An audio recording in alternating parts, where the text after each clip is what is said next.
We must never forget that the Roman Catholic Church was involved in slavery, and they have apologized for it.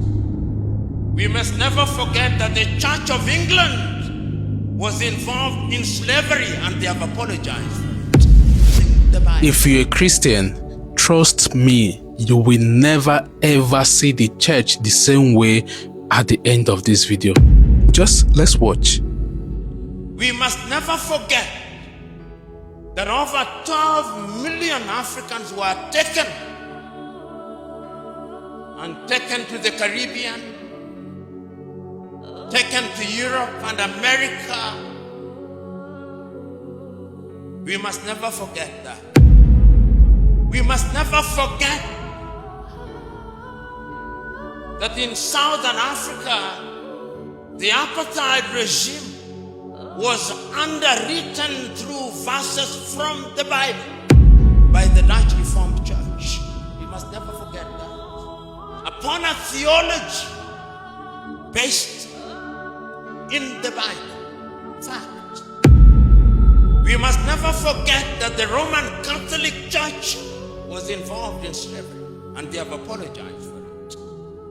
We must never forget that the Church of England was involved in slavery, and they have apologized for it using the Bible. Theology. Slaves, obey your masters like you obey Christ in the Bible. Not revised, you go and read it. There is a verse like that. So when we talk about theology and African problems, we must remember that the effects of slavery are alive and with us today. When slavery was gone, it is Christians again, William Wilberforce. And I can, through history, see him standing in the House of Commons saying that slavery should be abolished, but that Africans should not be freed even when slavery is abolished and slave trade.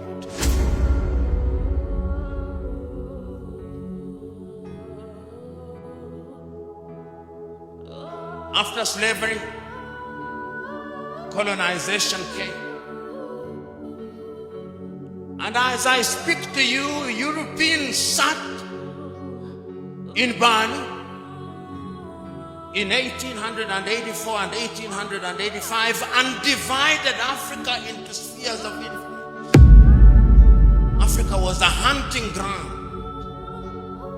divided amongst the British, the Italians, the Dutch, the French, the Belgians, the Germans. And today we are in this assembly. I'm using English language which was imposed on us. And those of you who come from English-speaking countries, you refer to as Anglophone. Those of you who come from French-speaking countries, you are referred to as Francophone. And those from Portuguese are referred to as Lusophone. Soon there'll be Sinophone. We don't speak Yoruba. I'm not speaking Yoruba. I'm not speaking Kiswahili. There is no Kiswahili interpreter here. There are only French and Portuguese and English. Part of the African problem. We are confused. When my friend resisted their being called a perfect Frenchman, I could understand his anger. Because the colonial project was a dehumanizing and humiliating process. And religion and theology were at the heart of it. That is why when the European colonizer, we used to be taught in school that the flag followed the cross.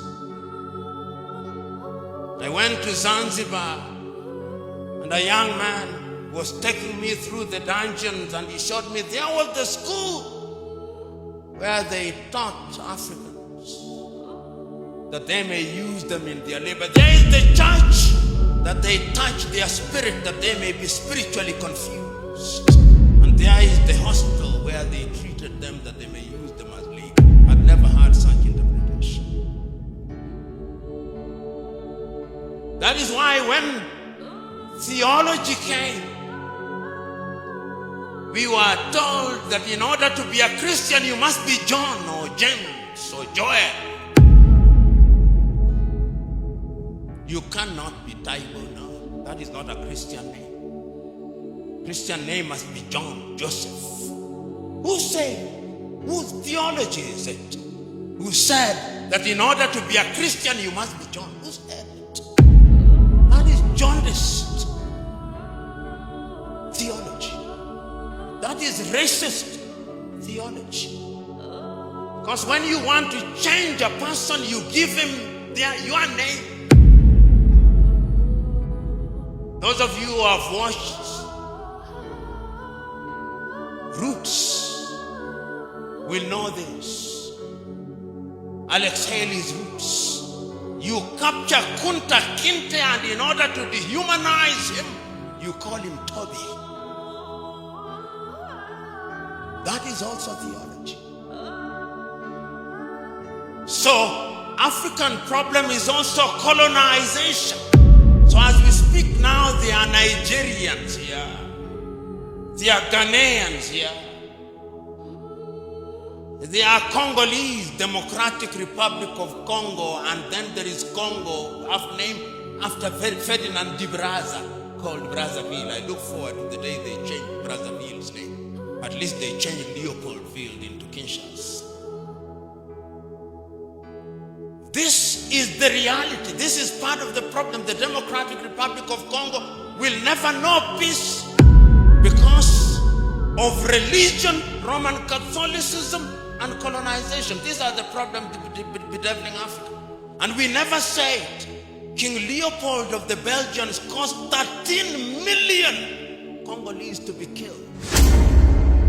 Twice the number of the Jews that were killed by Adolf Hitler at Holocaust. But we have forgotten. We Africans have a short memory. But the Jews will never allow you to forget. Never, ever. But we Africans have forgotten. Part of the African problem is short memory, amnesia. It's part of our problem. And that is why we keep on repeating the same mistakes time and over. Colonization is part of the problem that affects Africa. Because after colonization ended, we have another thing called neo-colonization. And it is alive and well. That thing called neo-colonization is alive and well. And if you doubted whether it's alive and well, I want you to see what is happening in Guinea-Conakry. I want you to see what is happening in Niger. I want you to see what is happening in Burkina Faso. I want you to see what is happening in Chad. And I want you to see the arrogance of the French president when he says, my ambassador shall not leave, my bases shall not be removed. At least yesterday he capitulated. The neo-colonial project is alive and well. Did you hear the voice of the church throughout what is happening in Guinea-Bissau? No, the church is silent. The church is complicit. So when you talk about theology and what it can do, sometimes courtesy of theology, because you want to be good, you don't raise your voices. The last time I checked, John the Baptist's voice was alive and well in the wilderness. Where is the voice of the church amidst all this? Africa's problem is also neo-colonization. From slavery to colonization to neo-colonization, which is an ongoing project. And Ghana's Kwame Nkrumah was right in 1965 when he said the last stage of colonization is neo-colonization, and is alive and well. And we see it. Today, I tell Africans because of neo-colonization, I'll come to what I think theology can do. Today in Africa, here in Nairobi, Kenya,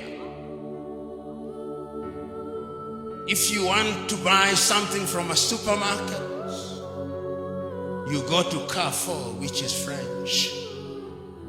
You want to buy fuel, you go to Total Energies or Rubies, which is French. You want to have your pizza, which is made by Kentucky Fried Chicken, which is American. You have it carried by Glovo, which is Spanish. If you want to have security, you have it by G4S, which is British. If you want your home guarded, it's guarded by KK, which is Gardewald from Quebec. If you want to have chicken, it's Kentucky Fried Chicken. If you want your airports managed, it's Swissport from Switzerland. That is the state of Africa. Consuming what we do not produce and producing what we do not consume. Just look at it. That is it. And when you are in that state, you are a slave. When you are in that state, you are dehumanized. When you are in that state,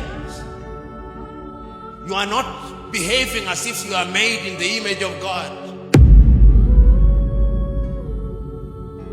If you run across Africa, there is no shortage of organizations which are designed to debilitate Africa. Through NGOs, USAID. Right now they are busy dropping food in Sudan and Somalia. UKAID, Danida, GIZ. There is no shortage of them, and Kwame was right again. The colonialist comes under different guises. They never left. The slave masters, the colonizers, they never left. They are still here in African soil. They determine our policies. They determine our way of life.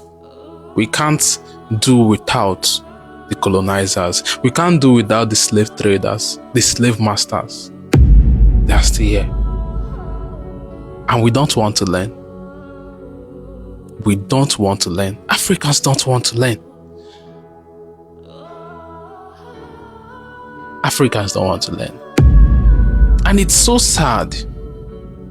It is very sad. The people that cause these things, the people that are keeping us in this situation, it is not even mostly about the whites, but we the Africans. Our mentality, that slave mentality, we still have it. We are not ready to let go of that. That is our problem.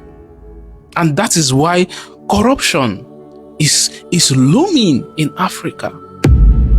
We are not learning. We are not learning. We are not ready to learn. I won't say much.